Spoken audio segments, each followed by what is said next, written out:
Bismillahirrahmanirrahim. Assalamualaikum warahmatullahi wabarakatuh. Selamat bertemu lagi di mata kuliah Logika Informatika. Hari ini kita akan memulai pertemuan pertama kita dalam mata kuliah Logika Informatika. Pada pertemuan pertama ini kita akan membahas mengenai kalimat logika proposisional, kemudian aturan sintaktik dan interpretasi. Materi pekan 1 ini ada beberapa materi. Di sini yang pertama adalah bahasa logika proposisional. Kita akan membahas mengenai proposisi dan kalimat. Kemudian yang kedua adalah aturan sintaktis. Di sini kita akan membahas mengenai aturan dan kalimat bagian. Kemudian yang ketiga adalah notasi. Kita akan membahas jenis-jenis notasi dan konversi notasi. Serta yang terakhir adalah interpretasi. Yang pertama, kita akan membahas dulu mengenai kalimat. Dalam logika informatika ini kita akan membagi dua kalimat. Yang pertama adalah kalimat deklaratif, yang kedua adalah kalimat non-deklaratif. Bedanya apa antara kedua kalimat ini? Yang pertama adalah kalimat deklaratif itu berisi fakta, dan kita bisa menentukan nilai kebenarannya. Kebenarannya itu bisa benar atau salah. Nanti kita akan bahas contohnya ya. Sementara kalimat non-deklaratif itu isinya itu bukan fakta, dan kita tidak dapat menentukan nilai kebenarannya. Yang pertama kita membahas dulu bahasa logika proposisional. Nah, untuk proposisi dan penghubung proposisi, kalimat logika proposisional ini dibangun oleh proposisi-proposisi dan penghubung proposisional. Nah, nanti notasi kalimat logika proposisional ini biasanya menggunakan huruf brass script atau E cantik, F cantik, G cantik, H cantik, atau bisa juga kita memberikan indeks numerik pada huruf-huruf brass script itu. Kemudian proposisi itu apa? Proposisi itu adalah kalimat deklaratif. Jadi kalimat yang tadi ya, yang berisi fakta atau dan bisa diketahui nilai kebenarannya.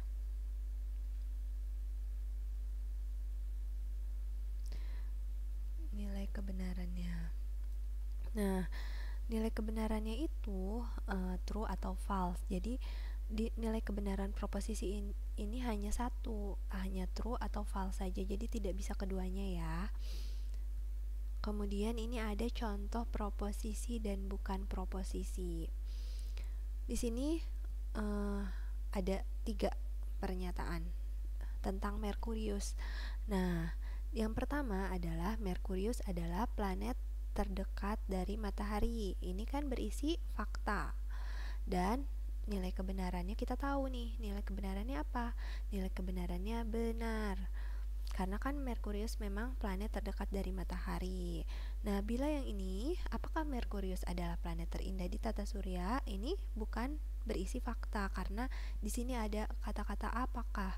Berarti ini adalah pertanyaan, dan jadi nilai kebenarannya pun belum diketahui apakah benar atau tidak. Jadi bukan proposisi. Sementara yang ketiga adalah Merkurius adalah planet terindah di tata surya.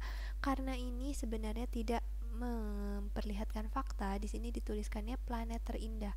Terindahnya menurut siapa? Ini berarti opini seseorang dan bukan fakta. Nilai kebenarannya pun tergantung pada subjek yang melihat Merkurius ini. Nah, ada satu lagi yang mungkin terlewat di sini. Misalkan saya memiliki contoh Merkurius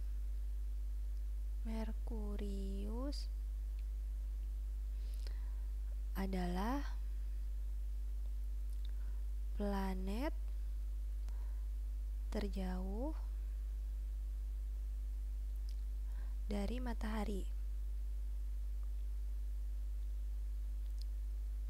Nah, teman-teman jangan salah ya, ini juga merupakan proposisi. Kenapa? Karena ini berisi fakta. Ini kan dilihat ya, ada pernyataan Merkurius planet terjauh dari matahari. Ini berarti fakta. Dan bisa kita lihat kebenarannya benar atau salah. Di sini disebutkan planet terjauh, padahal Merkurius bukan planet terjauh tapi planet terdekat. Nah, bedanya di nilai kebenarannya. Kalau yang pernyataan yang tadi, yang Merkurius adalah planet terdekat dari matahari, itu nilai kebenarannya adalah benar atau true ya. Nah, sementara Merkurius adalah planet terjauh dari matahari, ini fakta, tapi nilai kebenarannya itu false atau salah atau false. Jadi dilihat dulu kalimatnya. Ketika kita memeriksa apakah proposisi atau bukan proposisi, dilihat dulu kalimatnya, apakah kalimatnya berisi fakta atau bukan. Lalu kita lihat nilai kebenarannya apa nih kalau fakta. Begitu ya teman-teman. Nah, ini ada contoh yang lain. Yang pertama adalah 1 ditambah 3 sama dengan 2. Ini kan ada pernyataan. Pernyataan ini fakta. Bisa kita periksa nilai kebenarannya. Dan di sini seharusnya kan 1 ditambah 3 itu adalah 4. Ini salah ya. Nilai kebenarannya salah. Sementara di sini, jadi dia merupakan proposisi. Sementara di sini ada satu contoh lagi, yaitu 2x tambah 1 sama dengan 3. Ini memang fakta juga, tapi kita belum bisa menentukan nilai kebenarannya, karena kalau misalnya x-nya diisinya oleh 1, dia pernyataannya jadi benar ya. Tapi kalau misalnya x-nya kita isi oleh 2, pernyataannya jadi 2 kali 2 tambah 1 sama dengan 3, ini jadi salah. Nah, jadi x-nya itu bisa berbeda-beda karena nilai x-nya belum diketahui, jadi nilai kebenarannya juga belum bisa ditentukan. Jadi hati-hati ya di sini melihatnya kalau ada pernyataan-pernyataan seperti ini.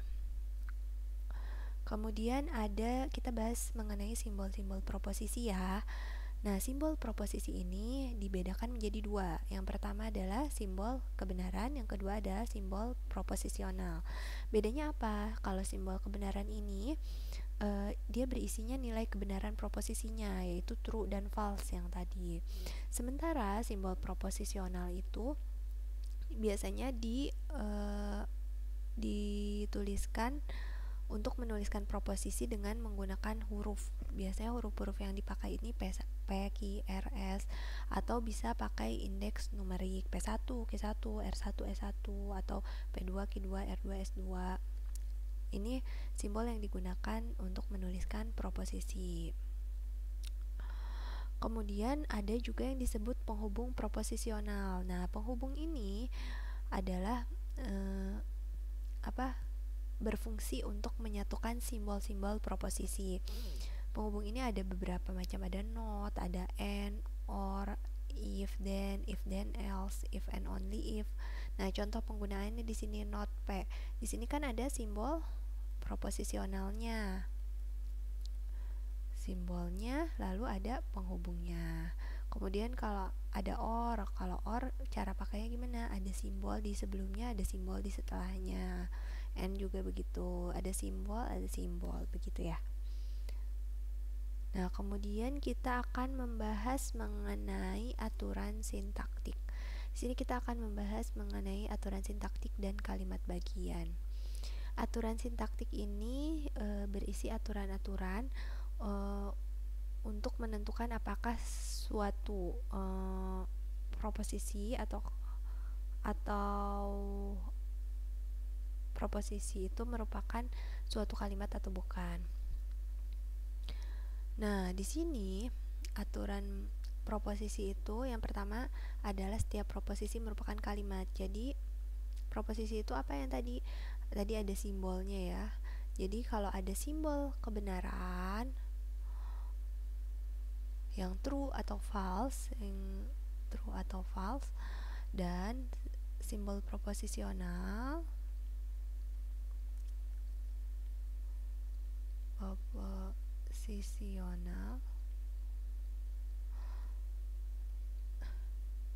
ini yang P, Q, R, dia merupakan kalimat. Kemudian ada juga aturan negasi. Kalau misalnya ada suatu sebarang kalimat, dia negasinya juga merupakan kalimat. Jadi bila diberi penghubung not juga not F-nya juga akan menjadi kalimat juga. Kemudian ada aturan konjungsi, apabila F-nya dan G-nya kalimat, maka konjungsinya apabila dihubungkan dengan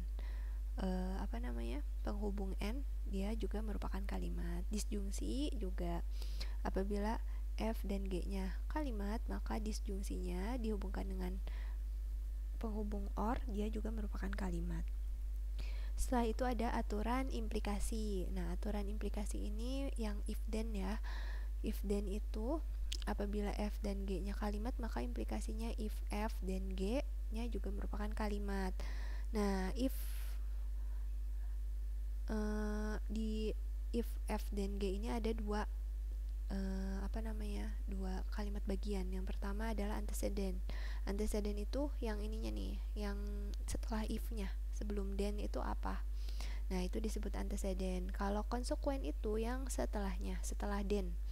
Setelah then itu kalimatnya apa? Nah, itu disebut konsekuen. Nah, kalau dibalikan, jadi penulisannya if G then F, ini disebut converse. Converse dari kalimat if F then G. Oh, maaf. Sepertinya salah tulis. Kemudian ada aturan ekuivalensi. Apabila F dan G-nya kalimat, maka ekuivalensi F, if, and only if G adalah kalimat juga. Nah, di sini kalau di aturan ekuivalensi yang pakai if and only if, di sini ada yang disebut sisi kiri dan sisi kanan. Sisi kiri itu yang sebelah sini, yang sebelah kiri ya. Nah, sementara sisi kanan itu yang sebelah kanannya. Ya, teman-teman bisa lihat, melihat kanan kirinya sesuai tangan teman-teman ya. Jadi di sini ketika kita lihat sisi kirinya itu yang tangan kirinya teman-teman, begitu. Kemudian ada aturan kondisional. Apabila F, G, dan H-nya kalimat, maka kondisional if F dan G else H juga kalimat. Di sini ada 3 bagian. Di sini ada klausa if, klausa then, dan klausa else. Nah, klausa if ini adalah kalimat bagian yang dituliskan setelah penghubung if. Lalu klausa then ini yang dituliskan setelah penghubung then. Dan klausa else itu yang dituliskan setelah penghubung else. Begitu ya, teman-teman. Di sini dituliskan ya.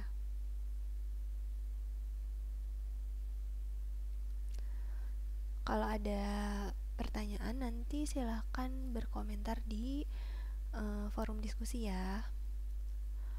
Lalu kita akan belajar memeriksa kalimat logika proposisional. Langkahnya di sini ada 2 langkah penting. Yang pertama adalah kita memperhatikan dulu simbol-simbol yang ada dalam ekspresi. Nah, simbol-simbolnya apa saja? Ada simbol kebenarannya atau tidak, lalu ada simbol proposisionalnya atau tidak. Simbol kebenaran itu yang tadi yang true atau false. Ini apakah ada dalam kalimat? Lalu di sini simbol proposisi itu yang P, Q, R atau P1, Q1, R1 seperti itu ya. Kemudian setelah itu kita lihat apakah ada penghubung proposisional, penghubungnya apa saja, lalu diperiksa apakah memenuhi aturan sintaktik yang sudah kita pelajari sebelumnya. Nih yang 2 sampai 7. Nah, kita masuk ke contoh 21. Di sini kita lihat ya, apakah ekspresi E not P adalah kalimat logika proposisional? Tadi kita ingat langkah-langkahnya apa saja? Yang pertama, lihat dulu apa? Lihat dulu, perhatikan dulu simbolnya, lalu perhatikan penghubungnya. Nah, kita lihat ya pembahasannya di sini.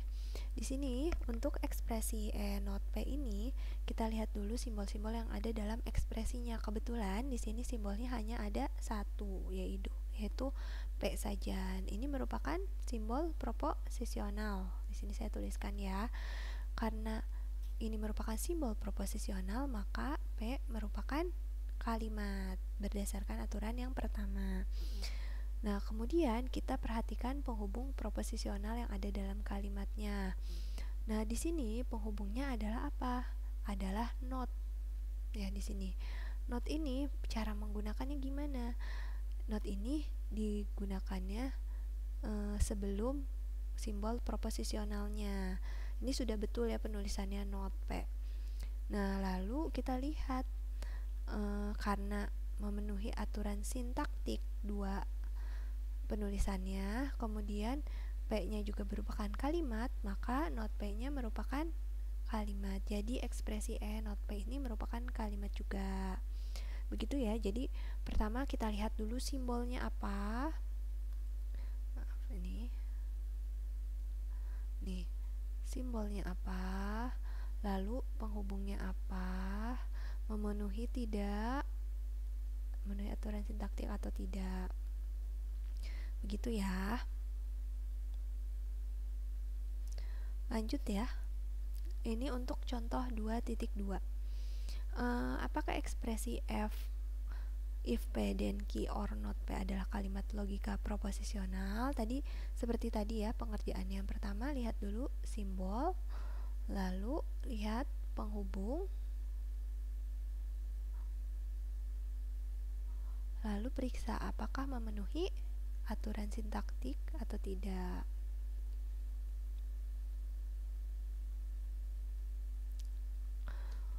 Nah, di sini kita lihat, kita bahas ya.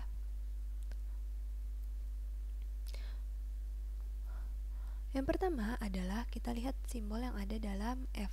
F-nya itu apa saja? Nih, di sini ada simbol apa? P, Q, dan P lagi ya. Jadi hanya ada dua simbol saja, yaitu P dan Q. Di sini tuliskan P dan Q. P dan Q ini merupakan simbol proposisi, dan menurut aturan sintaktik 1, apabila simbol proposisi itu merupakan kalimat. Jadi P dan Q-nya merupakan kalimat. Kemudian kita perhatikan penghubung-penghubungnya ada apa saja. Di sini ada penghubung not, lalu penghubung or, lalu penghubung if then. Jadi ada 3 penghubung di sana. Yang pertama, nah karena di sini dituliskan ya, saya tuliskan if then, not, or. Karena berdasarkan aturan negasi kan P-nya kalimat, maka not P-nya juga kalimat di sini. Jadi yang ini juga kalimat. Lalu kemudian kita lihat di sini apakah apa tadi Q or not P-nya kalimat juga atau tidak. Nah, karena Q-nya merupakan kalimat, nah Q-nya kalimat, not P-nya kalimat, maka Q or not P-nya kalimat juga. Lalu lihat menurut aturan implikasi, karena P-nya dan Q or not P-nya kalimat, maka aturan implikasi yang if then, if P dan Q or not P juga kalimat. Jadi ekspresi F adalah kalimat logika proposisional. Begitu teman-teman. Kalau ada yang masih belum dipahami, silahkan bertanya di forum diskusi ya. Kemudian kita akan membahas kalimat bagian. Apa sih kalimat bagian itu? Jadi kalimat bagian itu kalimat-kalimat yang membangun kalimat logika proposisional dari bagian yang paling kecil. Maaf. Dari bagian yang paling kecil hingga kalimat logika proposisionalnya secara lengkap. Jadi ketika kita akan menentukan kalimat bagian, kita tetap harus melihat simbol logika proposisional apa saja yang ada dalam kalimat, lalu kita memperhatikan penghubungnya. Di sini saya highlight ya. Perhatikan simbol logika proposisional, lalu lihat penghubung proposisionalnya apa saja. Lalu kita buat daftar semua kalimat yang terbentuk berdasarkan langkah 1 dan 2. Gimana sih caranya? Nah, ini kita lihat contohnya ya agar lebih jelas. Nah, tentukan kalimat bagian dari E not P. Nah, di sini kita lihat seperti tadi simbol proposisionalnya apa saja. Simbol proposisionalnya dalam kalimat hanya P saja. Nah, berdasarkan aturan sintaktik 1, P-nya merupakan kalimat. Kemudian penghubungnya ada apa saja? Penghubungnya ternyata hanya ada satu ya di sini. Hanya ada not P saja. Jadi karena P-nya kalimat, berdasarkan aturan sintaktik 2, not P-nya juga merupakan kalimat. Nah, jadi kalimat bagiannya apa saja? Kalimat bagiannya itu, jadi kita tuliskan semuanya. Tadi ada yang merupakan kalimat apa saja nih? Tadi P-nya merupakan kalimat, jadi kita tuliskan di sini. Ini ya, P-nya kan tadi merupakan kalimat, kita tuliskan di sini. Dia juga merupakan kalimat bagian. Nah, not P-nya tadi kalimat juga, kita tuliskan di sini. Jadi, kalimat bagian itu semua kalimat yang merupakan yang ada dalam kalimat yang utuh yang E ini. Jadi semua kalimatnya kita tuliskan. Di sini ada P, ada not P. Nah, kita lihat contoh yang lain ya. Nah, di sini if P then P or not P. Di sini ada beberapa ya. Coba kita lihat. Nah, di sini berdasarkan aturan sintaktik 1 di sini, karena P-nya merupakan simbol proposisional, jadi P-nya juga merupakan kalimat nih. P merupakan kalimat. Lalu ada penghubung apa saja? Tadi kita lihat di sebelumnya, ada penghubung apa saja? Ada if, then, lalu or, ada not. Jadi ada 3 penghubung di sana ya. Nih, not, or, if, then.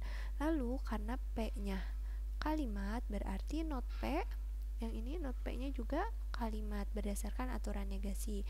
Lalu karena P dan not P-nya kalimat, maka P or not P juga kalimat. Jadi teman-teman kalau kebingungan, ini kita poin satu persatu. Misalkan di sini ada P, ini yang pertama, lalu ada penghubungnya, ini kalimat yang kedua, kalimat bagian yang kedua, lalu ada or. Oh, kalau ada or berarti harus ada depan dan belakangnya aturannya. Bentar ya. Nih, berarti ini ada lagi. Ini kalimat bagian yang ketiga. Lalu di sini juga ada if then. Berarti ini yang ada if then-nya ini kalimat bagian yang keempat. Nah, begitu. Jadi kita lihat berdasarkan penghubungnya. Nah, di sini karena P dan P or not P-nya kalimat, maka if P then P or not P-nya juga kalimat. Ini aturan implikasi. Nah, setelah itu kita buat daftarnya semuanya yang merupakan kalimat apa saja. Nah, karena yang berdasarkan langkah 1 dan 2 itu yang merupakan kalimat itu ada P, ada not P, ada P or not P, ada juga if P dan P or not P. Jadi kalimat bagiannya kita tuliskan semuanya. Bentar ya. Nih, kalimat bagiannya kita tuliskan semuanya. P di sini, lalu not P-nya masukkan sini, lalu P or not P-nya masuk sini, lalu if P dan P or not P-nya juga. Jadi dituliskan semuanya. Jadi kalau teman-teman ditanyakan kalimat bagian itu, berarti semua kalimat yang ada di kalimat utuhnya dituliskan. Dari bagian terkecilnya, dari simbol proposisionalnya disebutkan. Lalu apabila ada satu ditambah satu penghubung atau 2 penghubung, semuanya dituliskan. Begitu. Semoga tidak membingungkan ya teman-teman. Kalau misalnya ada yang masih membingungkan, boleh bertanya di forum diskusi. Silakan ya. Lalu yang ketiga ada notasi. Di sini kita akan membahas mengenai jenis notasi dan konversi notasi. Nah, notasi ini jenisnya itu ada 3 yang akan kita bahas. Yang pertama adalah notasi matematika, notasi pseudocode, dan notasi function. Di sini notasi matematika itu ada lambang-lambangnya ya, kecuali if then else. Di notasi matematika itu tidak ada if then else ya. Nah, untuk masing-masingnya ini artinya ini not untuk notasi not. Ini masing-masingnya bisa dilihat ya teman-teman. Bedanya di notasi matematika itu simbol-simbol. Kalau notasi pseudocode itu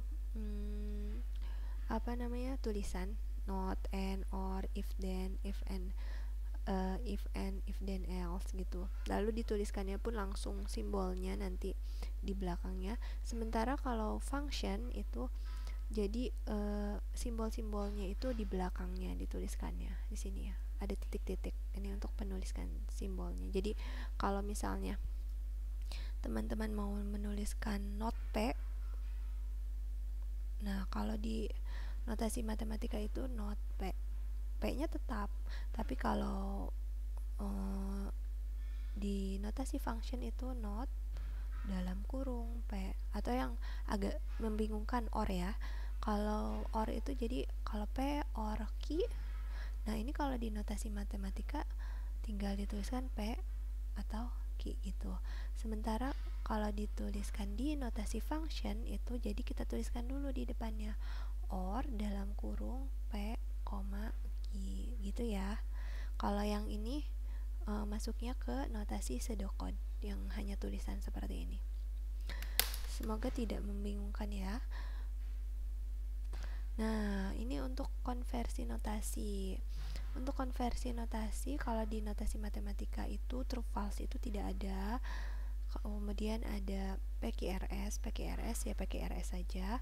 Kemudian negasi P nih not P. Ini bisa dilihat ya teman-teman cara menuliskannya. If then else, lalu if and only if seperti apa. Lalu bagaimana cara konversi notasi? Yang pertama kita harus lihat dulu penghubung dalam kalimatnya. Lalu kita lakukan konversi sesuai tabel di sini. Kalau masih kebingungan. Nah, coba kita lihat di sini ya. Ubah notasi kalimat not P, or Q ke dalam bentuk notasi. Jadi, kita harus lihat di sini ada penghubungnya apa saja. Ini kita lihat. Penghubungnya apa saja di sini ada not, ada or. Lalu lakukan konversi. Nah, di sini mau diubahnya ke apa? Konotasi matematika dan notasi function ya. Oke. Nah, perhatikan penghubungnya yaitu not dan or. Lalu kita langsung konversi saja di sini.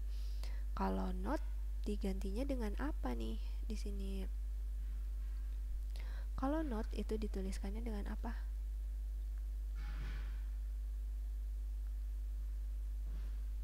Kalau not itu dituliskannya dengan simbol ini ya, kalau di notasi matematika. Kalau or dituliskannya dengan simbol apa? Simbol ini yang kayak seperti V.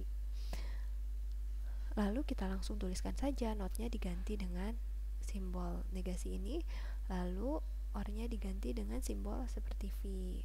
Begitu. Sementara untuk notasi function kita harus lihat dulu yang mana yang yang menjadi penghubung yang paling dalam. Nah, di sini kan lihat tanda kurungnya ya, teman-teman. Di sini ada penghubung yang paling dalam itu adalah or. Di sini or itu menghubungkan antara P dan Q. Nah, jadi kita tuliskan dulu yang pertama yang ini, yang or-nya dulu. Or P, Q, lalu baru dituliskan yang aturan terluarnya not dalam kurung. Dalam kurungnya apa? Or P, Q. Jadi begini. Notnya langsung diganti, or-nya langsung diganti. Begitu. Nah, sampai sana untuk penghubung. Sementara untuk interpretasi yang terakhir ya ini. Interpretasi itu jadi kita akan memberikan nilai kebenaran true atau false ke masing-masing simbol proposisional. Nah, jadi kalau misalnya kita memiliki suatu interpretasi atau pemberian nilai I untuk kalimat F, dia disebut interpretasi untuk kalimat F jika semua simbol yang ada dalam kalimat F ini diberikan nilai true atau false. Jadi interpretasi juga bisa dilakukan terhadap beberapa kalimat sekaligus. Contohnya apa ya? Nah, di sini kita bahas cara penulisannya dulu ya. Nah, penulisan interpretasi ini jadi kita tuliskan I.2, lalu ini simbol proposisionalnya, lalu diberikan tanda panah. Tanda panah ini maksudnya memberikan nilai. Nilai apa yang diberikan? Nilai true di sini. True-nya kepada siapa? Kepada simbol proposisional P. Lalu di sini ada Q. Q diberikan apa? Diberikan nilai. Nilai terhadap nilai false terhadap Q ini gitu. Jadi kita tuliskan dulu simbol proposisionalnya, lalu beri tanda panah, dan tuliskan nilai kebenarannya, apa yang mau kita berikan. Begitu ya. Semoga tidak membingungkan. Kemudian ketika kita akan melakukan penentuan interpretasi kalimat, ada beberapa langkah. Yang pertama, kita harus tentukan dulu simbol proposisional dalam kalimatnya apa saja nih. Kalau kita sudah menentukan simbol proposisionalnya, baru kita berikan nilai kebenaran pada semua simbol proposisionalnya, lalu baru menuliskan interpretasinya. Kemudian ada penentuan kemungkinan interpretasi kalimat. Nah, banyaknya interpretasi yang mungkin untuk suatu kalimat itu kita bisa hitung dengan cara 2 pangkat N. Dengan N ini merupakan banyaknya simbol proposisional yang ada dalam kalimat. Jadi misalnya kita menemukan 3 simbol proposisional nih dalam suatu kalimat. Nah, maka banyak kemungkinan interpretasinya adalah 2 pangkat 3. Tiganya dari mana? Tiganya itu dari banyaknya simbol proposisional yang ini. Teman-teman yang ada P, Q, R-nya ini ada berapa? Ada 3. Oh iya, saya tekankan kalau misalnya ada satu simbol yang dituliskan berulang-ulang, misalnya if, P, then P, ini kan sebenarnya ada satu simbol yang dituliskan berulang-ulang ya. Nah, walaupun seperti ini terhitungnya tetap satu simbol proposisional. Jadi tetap di sini hanya ada satu, dan ini nilai kemungkinannya hanya ada berapa? 2 pangkat 1. Jadi 2 buah saja. P-nya bisa bernilai true atau false, begitu. True atau false. Begitu ya. Nah, sementara untuk memeriksa interpretasi kalimat, itu caranya bagaimana? Yang pertama, tentukan dulu simbol proposisionalnya dalam kalimat ada apa saja. Lalu kita periksa apakah di interpretasi yang akan diperiksa ini, simbol-simbol yang ada dalam kalimat itu sudah diberikan nilai atau belum nih. Semua simbolnya yang ini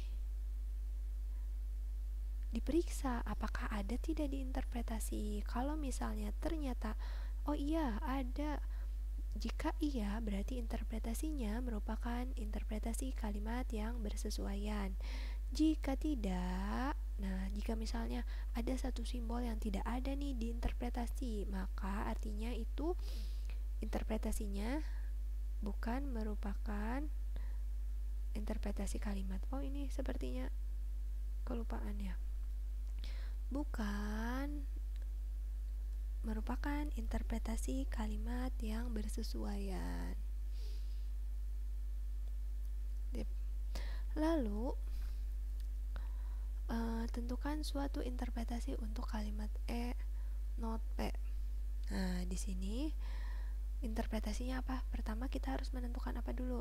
Menentukan banyak simbol proposisionalnya ada apa saja.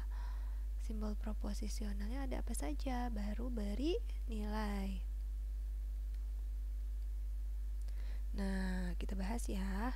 Nah, simbol proposisional dalam E tadi hanya apa? Hanya P saja. Di sini kan kita lihat simbolnya apa? P saja. Nah, berarti yang perlu kita nilai hanya ada satu simbol, berikan nilai itu hanya ada satu simbol, yaitu P. Nah, kemudian kalimatnya adalah simbol proposisional yang ada dalam kalimat adalah P, lalu kita berikan nilai kebenarannya pada simbol proposisionalnya. Nah, kemungkinan simbol proposisional itu bisa true atau false. Jadi kita mau memberikan nilai yang mana nih? Kalau misalnya di sini dituliskannya kebetulan P-nya diberikan nilai kebenaran true. Nah, setelah itu baru kita tuliskan interpretasinya. Interpretasinya bagaimana menuliskannya? Kita tuliskan dulu interpretasinya, kita notasikan apa? Di sini saya notasikan I, lalu titik 2, lalu simbol kebenaran simbol proposisionalnya apa? P, lalu diberi tanda panah true. Jadi P-nya itu diberikan nilai true artinya. Nah, ini contoh 42 di sini kita akan menuliskan semua interpretasi yang mungkin untuk kalimat not P. Nah, di sini kan tadi kita sudah tahu ya, simbol proposisionalnya itu adalah P. Yang di sini. Nah, nilai kebenarannya kan sebenarnya bisa true atau false. Nah, itu merupakan kemungkinan nilai kebenaran. Jadi, sebenarnya interpretasi yang mungkin itu ada dua, dari 2 × 1 ya, karena simbol proposisionalnya hanya ada satu.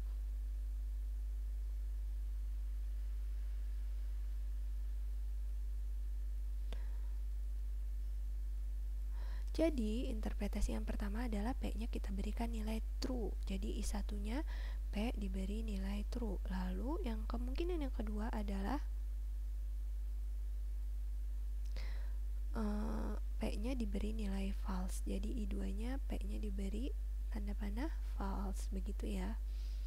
Jadi kalau rekan-rekan ditanya kemungkinan, berarti kita hitung dulu nih, ada berapa kemungkinannya. Lalu kita baru tuliskan interpretasi yang mungkinnya apa saja. Nah, ini kita lihat ya, apakah interpretasi I P true merupakan interpretasi untuk kalimat if key then not P. Kita lihat di sini simbol, kita lihat simbolnya ada apa saja. Lalu kita lihat apakah dalam interpretasinya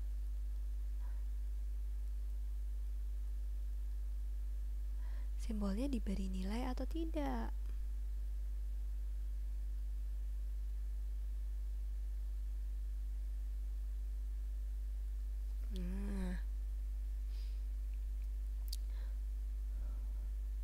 Kita lihat ya, di sini ternyata simbol proposisionalnya ada dua, yaitu apa nih? P dan Q.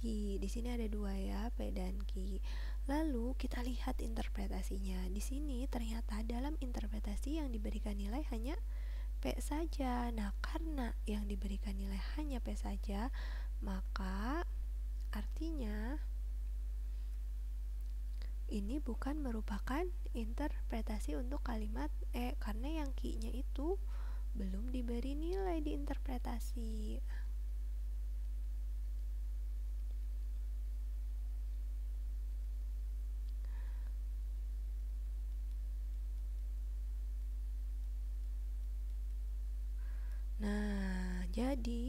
Nah, karena dia belum diberikan nilai di interpretasi, jadi interpretasi I bukan merupakan interpretasi untuk kalimat